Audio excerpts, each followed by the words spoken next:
Bien, vamos a grabar la reunión y vamos a pasar lista rápidamente.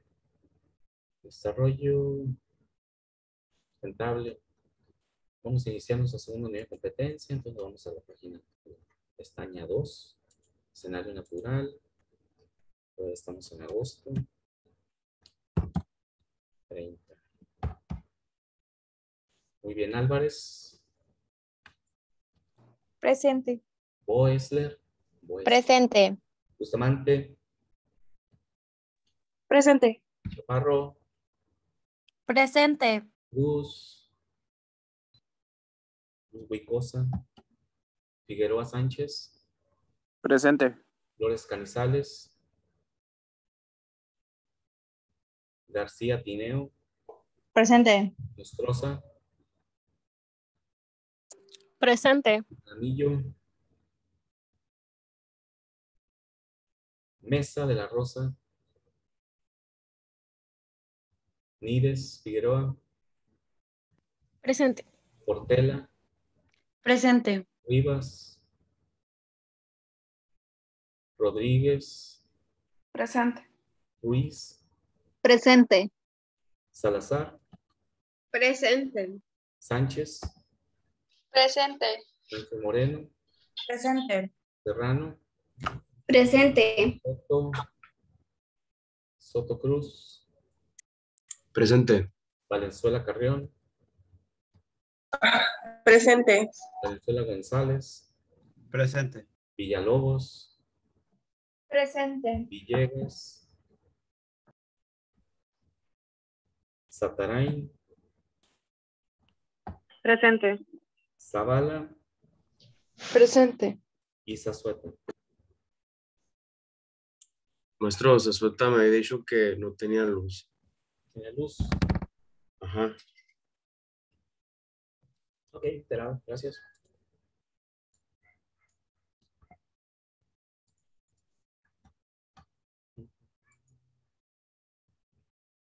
Muy bien, vamos a grabar esto.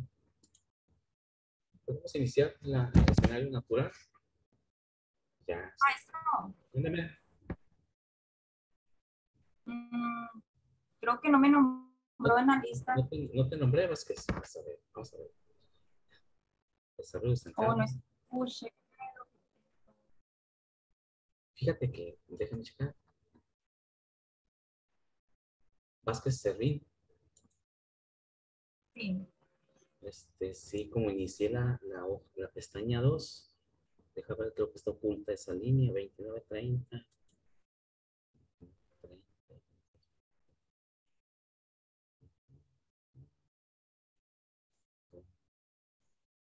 Vázquez Servín. Actualizo. Copia aquí. Ahí estás. Estaba oculto. Insertar. Muy bien, Vázquez Servín, Jasiaba. Sí, gracias. Ya te incluí en la lista, sí. Me fui a otra pestaña de la unidad de competencia 2. Estaba oculto. Muy bien. Bien, pues iniciar con el escenario. Ya platicamos un poquito en la primera unidad de competencia, ¿no? Cuando lo describimos en forma muy general, cada uno de los pilares o los escenarios, ¿no? Son tres, los vamos a estudiar, ¿no? El natural, el sociocultural y el económico, ¿no? Muy bien, vamos a ver. Compartir de competencia 2.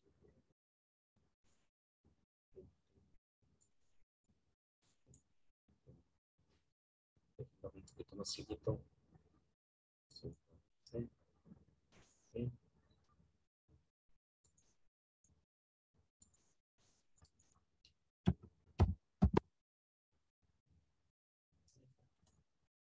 Muy bien.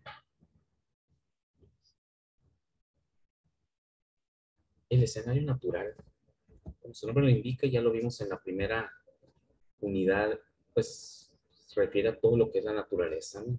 Son los tres pilares: la naturaleza, el ser humano y la economía. Pues vamos a empezar pues con la naturaleza. Todo lo que implica todos los ecosistemas, en los diferentes ecosistemas que conocemos.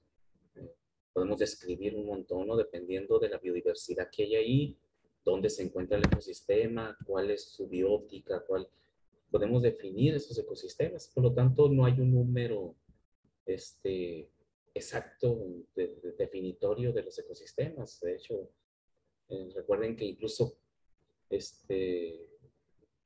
siempre se descubren nuevos ecosistemas, ¿no? Entonces, dice, durante centenares de miles de años, el hombre luchó para abrirse un lugar en la naturaleza.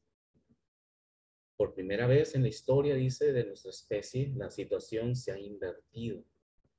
Y hoy es indispensable hacerle un lugar a la naturaleza en el mundo del ser humano, en el mundo del hombre, fíjense. La idea, ¿no?, que nos transmite, ¿no? Cómo hemos evolucionado como la única especie inteligente. Bueno, hay otras especies muy inteligentes, pero que no han tenido el desarrollo evolutivo ni tecnológico que hemos tenido como especie, ¿no? Entonces, durante un montón de tiempo, pues luchamos por abrir un espacio en la naturaleza y sobrevivir como especie, ¿no? Sobrevivir como especie. Y ahora tenemos que darle paso a la naturaleza.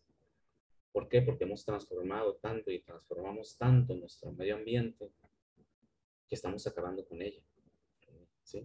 Entonces ahí pues en esa imagen podemos ver una imagen muy colorida de gran diversidad de especies y de plantas, de seres vivos, lo que se llama la biota en el mundo, que existen, ¿no? Lástima que en estos tiempos pues, esté tan afectada. Bueno, vamos a empezar por definir los ecosistemas. Si vamos a hablar de la naturaleza, pues tenemos que ver qué son los ecosistemas, cómo se definen, dónde se encuentran, cómo se categorizan en forma general, y comentarles, pues reafirmar eso, el concepto de que ahí cada día se descubren nuevos ecosistemas, ¿sí? Increíbles, en donde pensamos que no va a haber vida o que no va a haber presencia de plantas o de animales. Nos damos cuenta de que sí, la vida se adapta. Eso es algo interesante. La vida se adapta a cualquier circunstancia, ¿sí? A cualquier circunstancia. Por eso, el hecho de que anden buscando todavía vida en otros planetas es bajo ese concepto, ¿no?, de que en la Tierra, donde pensamos que no hay vida, existen ecosistemas y la vida se desarrolla, la vida crece. Por esa razón, el hombre debe de preocuparse mucho por su presencia y su permanencia en este planeta. Porque al final de cuentas, ¿qué nos dice esto? El hecho de que la vida siempre crece, se recupera, vuelve a aparecer. Pues de que el día que desaparezcamos nosotros, pues no va a haber modo, ¿no?, de que la naturaleza nos perdone lo que estamos haciendo con ella, ¿no? Entonces, la naturaleza es mucho más fuerte que nosotros, pues, en un determinado momento. Yo pienso, ¿no?, que si en un determinado momento el hombre destruyera tanto y afectara tanto a la naturaleza va a ejercer una presión sobre nosotros, como cualquier ser vivo. Recuerden que la Tierra, desde el punto de vista de la sustentabilidad, se considera como un ser vivo, ¿no?, con sus venas, con los ríos, como si fuera un ser vivo, una célula enorme, ¿no? Entonces, hay que tener mucho cuidado con la naturaleza. No sé si han visto una película muy interesante que habla de las plantas, los árboles generan una toxina como respuesta a tantos ataques que el hombre hace con tantos químicos y tantas sustancias que arrojamos a la atmósfera, y que las plantas están expuestas a eso. Y en un determinado momento las plantas, por la propia evolución y por la propia manera de defenderse, empiezan a generar una toxina, y esa toxina la empiezan a esparcir en el viento, en el aire. Y los seres humanos son los únicos que son afectados por esa toxina. Y el ser humano se autosuicida, empiezan a matarse entre ellos mismos, y ya que no tienes a quién matar, tú mismo te matas, ¿no? Entonces es interesante el tema de la película, ¿no?, Hay que ponernos a pensar en eso. Fíjate, no, momento la naturaleza. Ahorita, ¿qué hace la naturaleza? Un ejemplo así muy, pues muy ad hoc, pues el virus que traemos ahorita. Piénsenlo desde ese punto de vista. Surge un virus, una mutación por la misma manipulación humana y de los seres vivos. Queremos pensar, ¿no?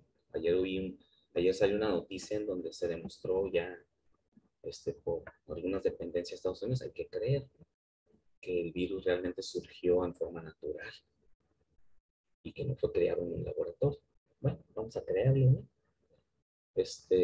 La misma naturaleza mutó porque la estamos nosotros afectando y generó un virus que nos afecta a nosotros, no les afecta a nadie más.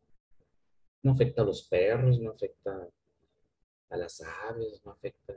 Fíjense que no, está hecho para matar seres humanos. Y es una respuesta de la naturaleza a la presión que nosotros ejercemos sobre ella. ¿Qué ponemos a pensar en eso? Realmente. Ahorita pues creo este virus, ¿no? Con ciertas características. Pero el día que cree otro más potente, como el que luego vemos en las películas, que todos se vuelvan locos y se empiezan a matar entre ellos, ¿qué haríamos como especie humana? ¿Qué ponemos a pensar? Razonar un poquito el riesgo en el que estamos metiéndonos al afectar la naturaleza. Es interesante, este virus es una muestra de lo que nos puede suceder. Bien, dice entonces, el ecosistema, dice, se define como un conjunto de especies que actúan entre sí mediante procesos de depredación, parasitismo, simbiosis y con su ambiente. Entonces, los ecosistemas son de todo, ¿no? Observamos en la vida natural, observamos situaciones, por ejemplo, de depredación o parasitismo increíbles, ¿no? El otro día estaba viendo ahí en el Facebook eh, una, una especie de pez que tiene un parásito. Y ese parásito, que es como una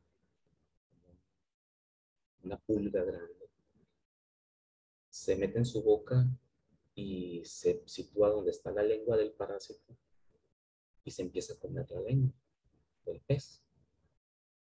Y el parásito hinca sus dientitos en la vena principal de la lengua y de ahí está absorbiendo nutrientes. Y termina de comerse la lengua con el tiempo y se vuelve la lengua del pescado. Y si el pescado necesita mover su lengua, lo que se mueve es el parásito. Y el parásito termina formando parte del pez y actúa como la lengua del pez. Entonces tú abres el parásito, abres el pescado, si lo capturas y te vas a dar cuenta de que tiene un animal ahí que está ya pegado, forma parte del pescado, pero es un parásito. Y no mata al pez. El pez puede morir de viejo y el parásito muere junto con él. O sea, no es un parasitismo en donde matas al huésped, ¿no? Y son ecosistemas muy curiosos, ¿no? Extraordinarios. La vida, si observamos la naturaleza y observamos lo que ocurre en cada uno de los ecosistemas, hay cosas increíbles, ¿no? Y están aquí, a nuestro alrededor. Lástima que muchas veces nos olvidamos en nuestra vida diaria, en nuestra dinámica diaria, y nos olvidamos que la naturaleza está ahí y no la aprovechamos de forma positiva, no la disfrutamos, ¿no? Como al menos cuando vamos a las playas, ¿no? Queremos disfrutar el mar con todo lo que implica, ¿no? Entonces dice este último, dice, y con su ambiente, ¿no? Entonces hay muchas relaciones entre los seres vivos que forman un ecosistema, ¿sí? Este último dice, el ambiente al desintegrarse vuelve a ser parte del ciclo de la vida. Entonces la naturaleza se está creando y se está destruyendo, autocreándose nuevamente cada instante, ¿no? Se generan nuevas especies, cada día se descubren un montón de especies nuevas, sobre todo a nivel de insectos, reptiles, lo que son las especies menores. Se descubren nuevas especies y todos los días desaparecen cientos de especies del planeta, ¿sí? Claro que luego es más llamativo cuando desaparece una especie superior. Por ejemplo, ahorita los que están en peligro de extinción, o lo que son los tigres, ¿no? El tigre de Bengala en la India. Eran como 20 tigres en la naturaleza nada más. Ya casi no los acabamos, ¿no? Y ahí suena mucho, ¿no? Porque son especies pues, importantes dentro de la cadena, ¿no? Trófica, de la cadena alimenticia. Pero a nivel de pequeñas especies, insectos, ¿no? Todos los días desaparecen y aparecen, ¿no? El ciclo de la vida no se detiene. Las especies, dice, de los ecosistemas, incluyendo los organismos unicelulares y bacterias, además de hongos, plantas y animales, tienen interdependencia. Todos dependen de todos. Nosotros como seres vivos dependemos de un montón de bacterias para vivir y no estamos conscientes de eso. Somos un ecosistema nosotros, cada uno de nosotros. Dentro de nosotros tenemos células, inclusive dentro de la sangre hay células que se comportan como animalitos independientes y no, esas células están aquí dentro de nosotros, pues, forman parte de nosotros en la sangre y son como pequeños animalitos, se comen a otros para mantenernos vivos, para mantener vivo al huésped, al que le da oportunidad de vivir, ¿no? Esas pequeñas células. Y se comportan en forma autónoma dentro de nuestra sangre, ¿no? Y también hay hongos, hay bacterias dentro de nosotros. Somos un ecosistema completo. Si algo falla dentro de ese ecosistema, como cualquier ecosistema, como vamos a ver, se destruye. Entonces, cuando nosotros tenemos un problema bacteriano y nos enfermamos de una bacteria, un poco, lo que sea, y son bacterias malignas, pues hay que tomar antibiótico. Pero cuando tomamos antibiótico, pues matamos todas las bacterias que hay en nuestro sistema, hasta las buenas, ¿no? Las que nos mantienen vivos. Y después hay que volver a crear esas bacterias dentro de nuestro sistema, sobre todo el sistema digestivo, ¿no? Donde las bacterias participan en la absorción y en la síntesis de los alimentos y otras sustancias. Entonces, somos un ecosistema también nosotros. Dice, por tanto, dice, las relaciones entre las especies y su medio ambiente integran el delicado equilibrio de la vida en la Tierra. Este ciclo entre la materia y la energía es lo que se conoce comúnmente como ecosistema. Hay un intercambio de materia y energía constante. Todo comienza con las plantas, ¿no?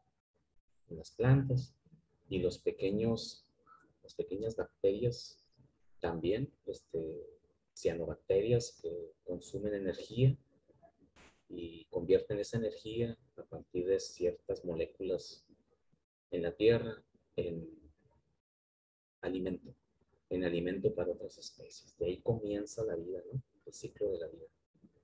Y entonces hay un intercambio. Nosotros, la vida existe en el planeta porque está el sol. La energía viene del sol. Nosotros dependemos del sol para todo. La energía que está en la tierra, mucha, por no decir que toda, llega del sol y se convierte en otro tipo de energías químicas y quedan almacenadas en nuestro planeta. Y es un ciclo en el cual siempre estamos intercambiando sustancias, energía con nuestro entorno y así lo hacen los ecosistemas también. Nosotros somos un ecosistema. Dice, cabe resaltar que para definir el concepto de ecosistema es importante considerar la idea de que los organismos vivos interactúan con cualquier otro elemento de su entorno local. Eugene Odum dice, uno de los fundadores de la ecología, declaró toda unidad que incluye todos los organismos, es decir, la comunidad, es una zona determinada interactuando con el entorno físico, de tal forma que un flujo de energía conduce a una estructura trófica claramente definida, biodiversidad biótica y ciclos de materiales, es decir, un intercambio de materiales entre las partes vivientes y las no vivientes dentro del sistema de un ecosistema. Eso es interesante. Fíjense que para que exista la vida dependemos de lo que no está vivo, ¿no? Esa es una definición, esa es una idea muy interesante. Todo lo que está vivo depende de lo no vivo. ¿Sí? Entonces existen ciertas especies que iniciaron ese proceso y toman los recursos no vivos y lo convierten en sustancias orgánicas vitales para otros seres vivos. ¿Sí? Por ejemplo, las plantas. Las plantas consumen el CO2. Es un ciclo muy interesante que lo vamos a revisar un poquito más adelante. El ciclo del CO2 en la Tierra. De ahí viene todo, ¿no? Si ese ciclo se terminara, se termina la vida en la Tierra. Si ese ciclo de alguna forma, en algún momento lo afectamos o cambia por alguna catástrofe mundial que sucediera, natural o que fuera. El CO2, a partir de la energía del sol, se convierte en una sustancia alimenticia, que es la glucosa, azúcares. Es una molécula orgánica y de ahí nace todo. ¿Qué comen las plantas? Pues azúcar, eso viven de glucosa, ¿no? Y ya se complementan con otros elementos orgánicos que se requieren para la vida, como el fósforo, el nitrógeno, las moléculas orgánicas, ¿no? Que también necesitamos nosotros para mantenernos vivos. Entonces, un ecosistema es así, siempre está intercambiando entre los sistemas no vivos y genera vida dentro del ecosistema. Por ejemplo, los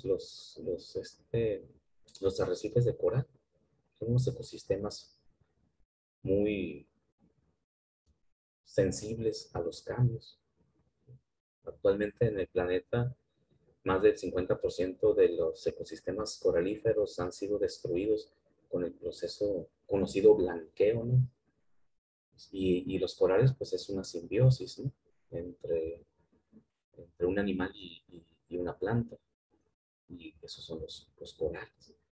Son seres vivos que viven en forma simbiótica con las algas. Pero tantos cambios que hemos hecho en la naturaleza pues han generado que estos ecosistemas se destruyan porque son muy sensibles, ¿no? Por ejemplo, dice de ecosistemas, los bosques, pues, clásico, ¿no? Ecosistemas, los bosques. Los lagos, los ríos, o sea, lo que son los pequeños cuerpos de agua, ¿no? Las selvas, la selva del Amazonas. Aquí en México pues ya prácticamente queda poca selva en el sur del país, en el sureste del país, que están protegidas, pero que se siguen depredando constantemente, ¿no? Pero ya casi no tenemos selvas como hace 100 años, ¿no? México, todo el centro sur del país era selvático, ¿no? Los manglares, ¿sí? Que también acabamos de destruir una gran cantidad de manglares, ¿no? En el sureste del país para el desarrollo turístico y tantas cosas que están haciendo y se depredaron, a pesar de que se hicieron los estudios de impacto ambiental y, y que las empresas dijeron que no iban a depredar los manglares, pues ya sabemos, ¿no? La cuestión económica y social que tienen relevancia dentro del desarrollo de la sustentabilidad. Y no, se los acabaron, ¿no? Destruyeron todos los manglares. Los mares, los desiertos, todos son ecosistemas, ¿no?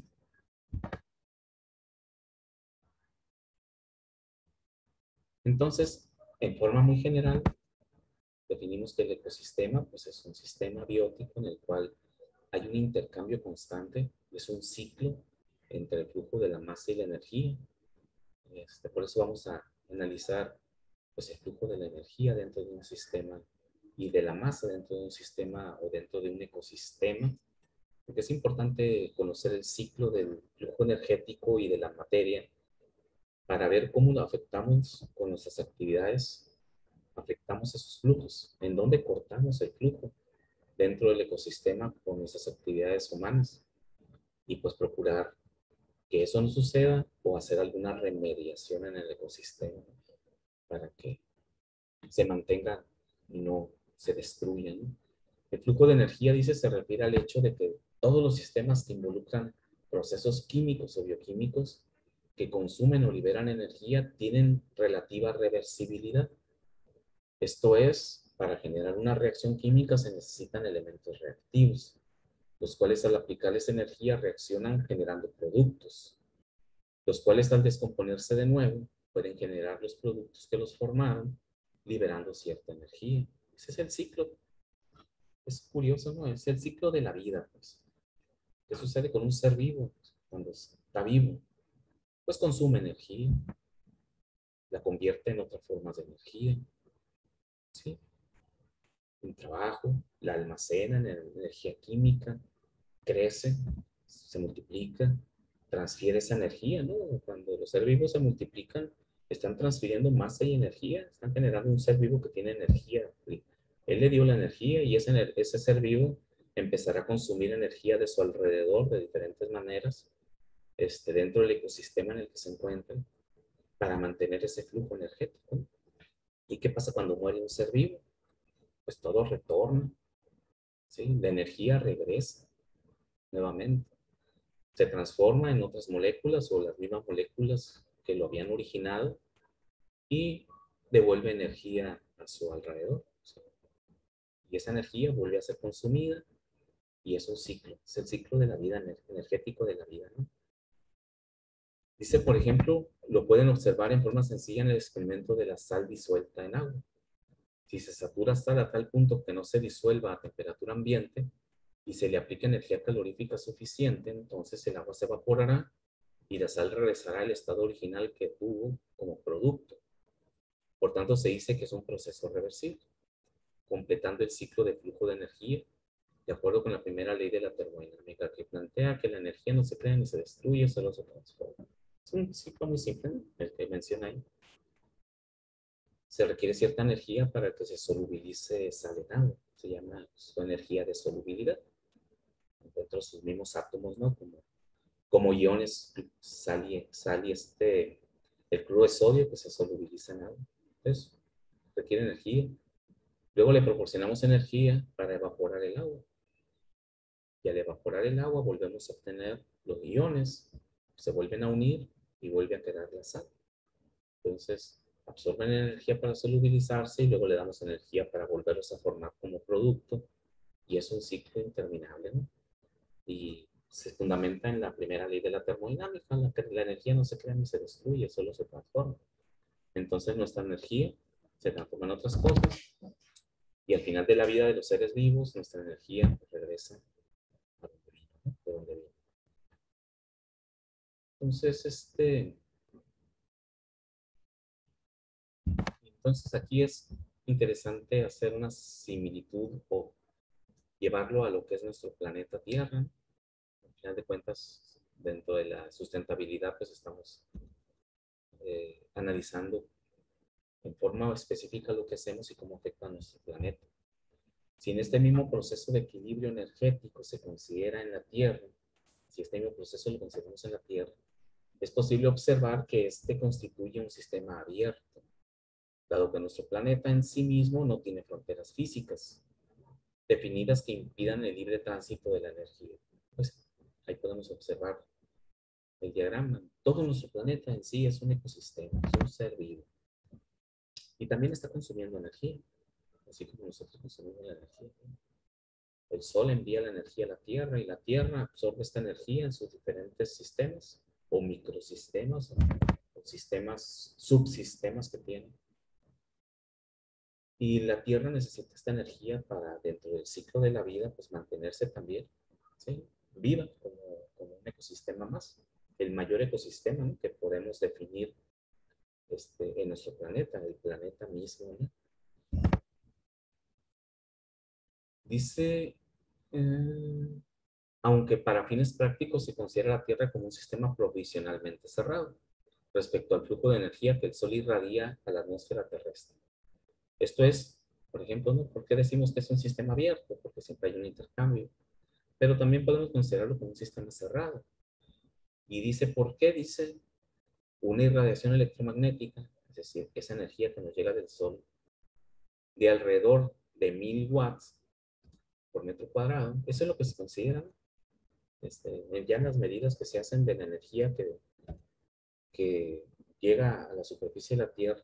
Ese es un dato constante que se utiliza mucho en algunas áreas del conocimiento para diseñar pues, los paneles solares, energías alternas y pues, en la construcción, en la arquitectura, para conocer cuánta energía está absorbiendo un edificio y cómo hacerlo sustentable desde el punto de vista energético, aprovechar esa energía y impedir que el edificio se caliente y después tengamos que meter un montón de aires acondicionados que están consumiendo energía fósil, aunque sea energía eléctrica. La mayoría de la energía eléctrica todavía en nuestro país y en el mundo proviene de la energía fósil, ¿no?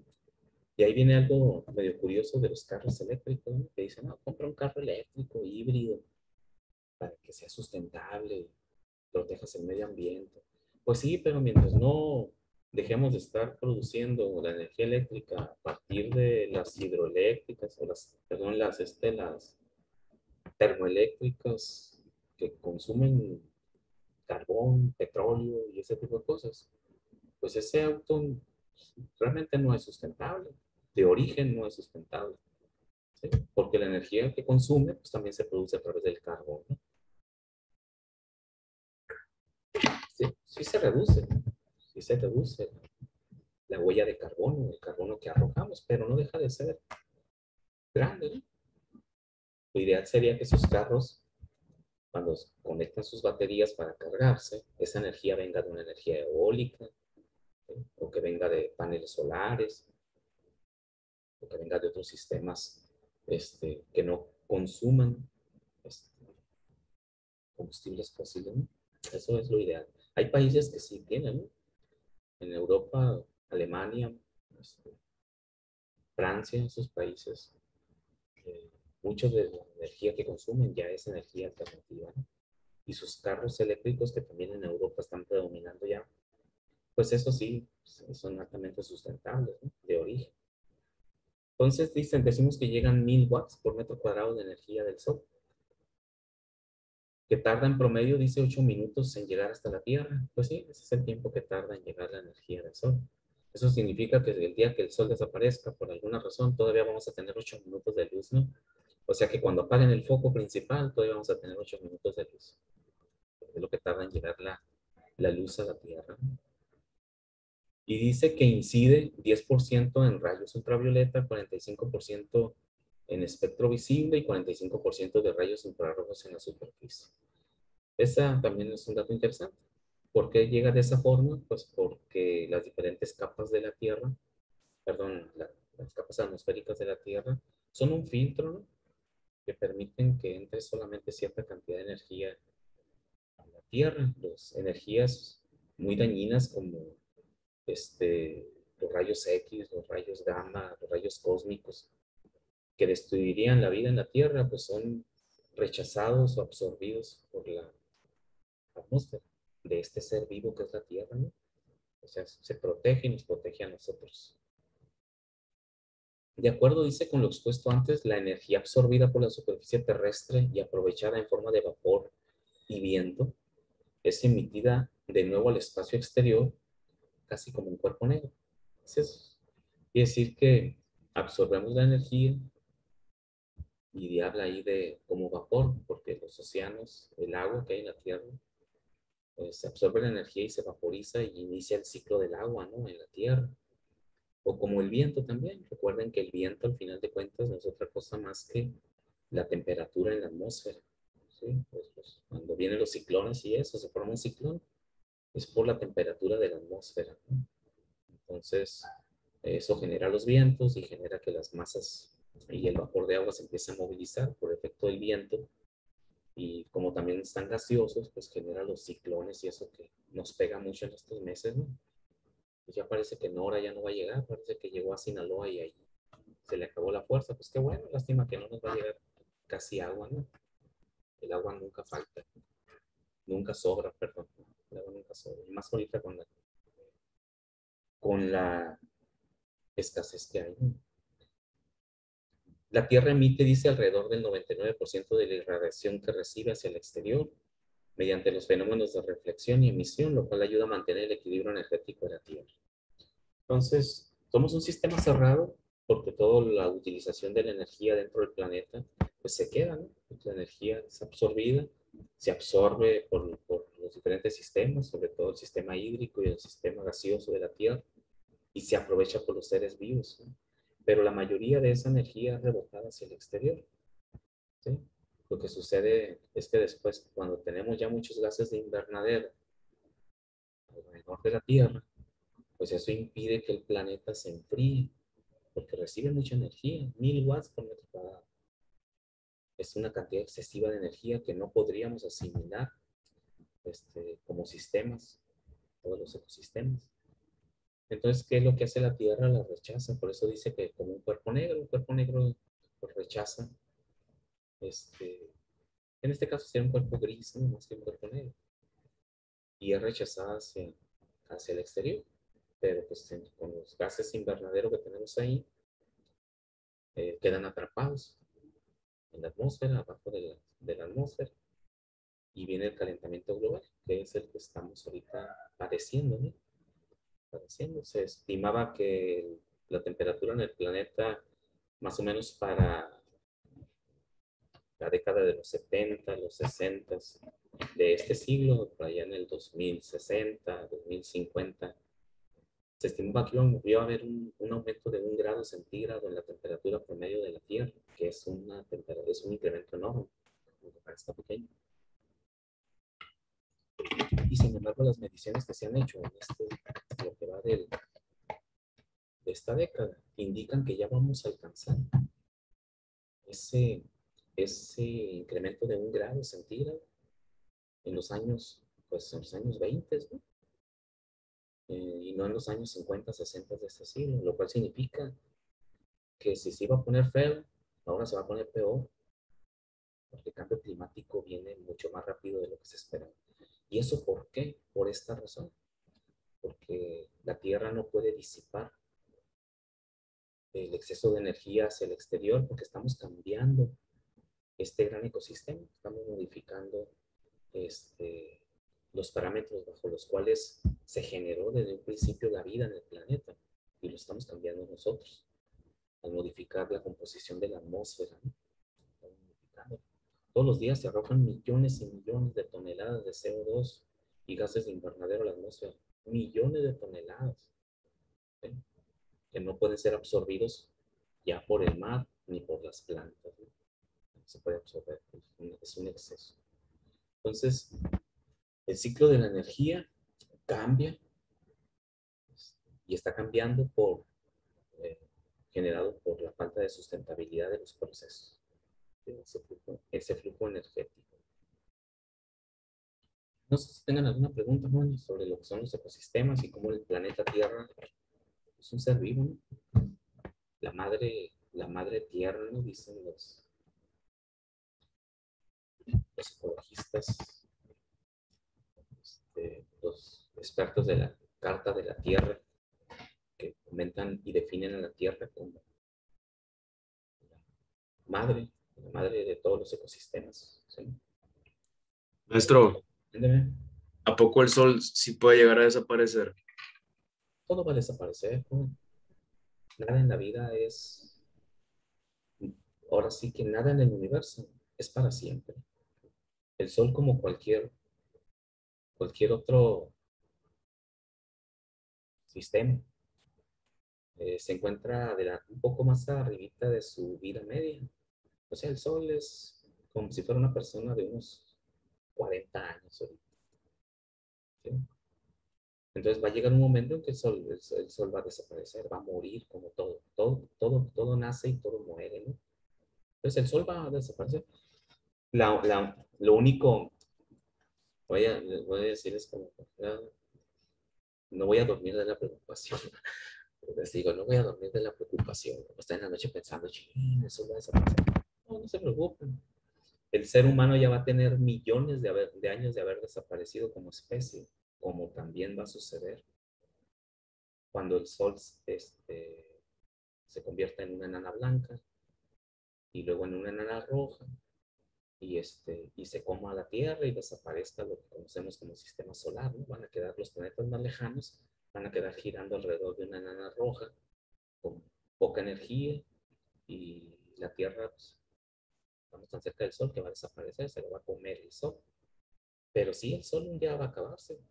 No, el Sol no es más que un enorme reactor que consume su propia energía y todos los días, cada segundo está consumiendo millones y millones de toneladas de hidrógeno convirtiéndolo en helio y en ese intercambio genera un exceso de energía que es lo que recibimos nosotros.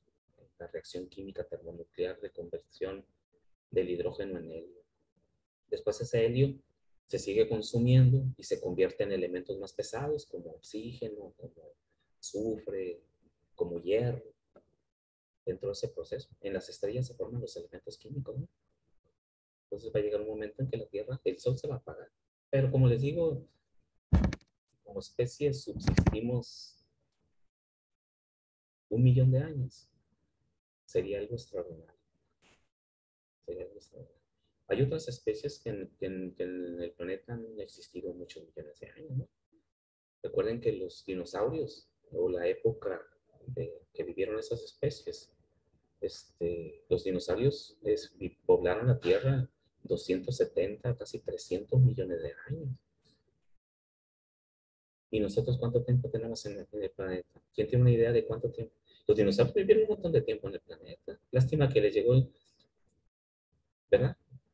Lo mismo nos va a suceder a nosotros un día, ¿no? Llegó el meteorito ese o el meteoro y se los echó a todos. Se acabó después de haber subsistido en el planeta un montón de millones de años. Y nosotros como especie, ¿cuánto tiempo creen que llevamos en la Tierra? Y hemos hecho un desastre, ¿no? ¿Cuánto tiempo? Si los dinosaurios tuvieron 300, 400 millones de años. Los últimos, ¿no? Esos animalotes que vimos nosotros. Y muchos más millones de otras especies antes, ¿no?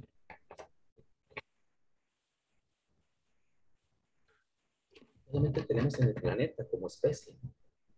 Unos 500 años. No, no tan poquito, porque 500 años, pues, estuvo curioso. 500 años, pues, fue cuando nos conquistaron, ¿no? A lo mejor 500 millones de años, quisiste decir, ¿no? No, llevamos en el planeta como especie así desde que éramos homínidos, de acuerdo a los paleontólogos de ese rollo, ¿no? Que Lucy, que no sé qué, no llevamos ni más de 4 millones de años en la Tierra como especie. Ahora, como especie social y como especie que ha generado cultura y pues, lo más antiguo que tenemos como histórico son 30,000 años. ¿No? 30,000 años atrás no tenemos antecedentes históricos. No sabemos dónde andábamos en los cerros, ahí en las cuevas, ¿no? como, como los monos ahora, coexistiendo así de esa forma. Como especie ya que evolucionó y generó cultura y generó poblaciones y empezó a generar aldeas y eso. Las más antiguas son de 30,000 años atrás. No somos nada en el desarrollo evolutivo del planeta, comparado con otras especies como los dinosaurios que duraron en el planeta. Claro que entran, de aquí vienen muchos cuestionamientos. Si no hubieran muerto los dinosaurios hace 50, 60 millones de años, ahorita ellos quizás fueran la especie dominante en el planeta y hubieran evolucionado hacia la inteligencia y en el planeta no existieran seres humanos, sino alguna especie reptiloide inteligente que anduviera en sus carros ahí manejando camiones, yendo al cine. Chequen, es curioso el desarrollo de la vida, pero nosotros tenemos muy poquito, no tenemos más que unos 4 millones de años en el planeta. ¿Sí? Entonces, y en esos 4 millones de años, pues estuvimos muy tranquilos, ¿no? Evolucionando despacito, como homínidos. De repente se nos prendió la chispa y empezamos a cazar y empezamos a matar animales y empezamos a transformar los ecosistemas. Y lo más triste de esto es que de esos 4 millones de años que tenemos aquí, dándole lata al planeta, en los últimos 100 años le hemos partido todos los ecosistemas. En solamente 100 años. ¿Desde cuándo? Pues desde que inventamos las máquinas que consumen combustibles y empezamos a transformar nuestro medio ambiente en forma acelerada. En solo 100 años hemos modificado los ecosistemas en una forma. ¿Qué pasará entonces? En 100 años más, en 300 años más, en 500 años más. A lo mejor ya ni como especie vamos a estar, ¿no? Muchos estudiosos científicos consideran que de todas las especies que han evolucionado en el planeta a lo largo de su historia, que son muchos millones de años, vamos a ser la más efímera, la que se aceleró tan rápido que puede desaparecer en muy poco tiempo. ¿Y todo por qué? Porque vimos los mismos ecosistemas donde vivimos nos va a terminar autodestruyendo. Es decir, nos vamos a autodestruir si no hacemos algo, ¿no? Entonces de ahí nace pues todo. La importancia de la sustentabilidad como seres humanos. Pero sí, el sol va a desaparecer como todo. De acuerdo a las teorías, estoy checando el reloj, ¿no? De acuerdo a las teorías termodinámicas del desarrollo del planeta y el desarrollo de la entropía, el universo va a terminar en equilibrio, completamente frío, las estrellas todas van a desaparecer, la energía va a quedar en equilibrio en el universo y quién sabe qué más pueda pasar, pero no nos preocupemos. Son muchos miles de millones de años para que eso llegue, pero va a ocurrir. Incluso el universo va a morir, porque todo nace, crece, se desarrolla y desaparece. Es ley, no es ley de vida, es ley universal. Es una ley universal. Muy bien, jóvenes. Nos vemos el miércoles tenemos nuestra evaluación. Les comento, va a ser un cuestionario, no hay, hay que leer un poco nada más los temas que revisamos, entenderlos, no se necesita memorizar de machete, sino entender, ¿verdad?, los conceptos, con eso no está suficiente. Y el examen va a estar en su plataforma, ahí mismo seleccionan la respuesta correcta de lo que se pregunta y de esa forma lo vamos a hacer. Entonces eso sería el próximo miércoles, ¿no?, de acuerdo al calendario que tenemos. Bien, si no hay preguntas, nos vemos. Profe, Ándale, yo tengo una duda, dime. pero es sobre la actividad pasada. Sí. Pero se lo puedo comentar ahorita lo último. Sí, claro. Sí. Bien, nos vemos, jóvenes. Ahí voy a estar conectado. Cuídense. Hasta luego. Gracias. También.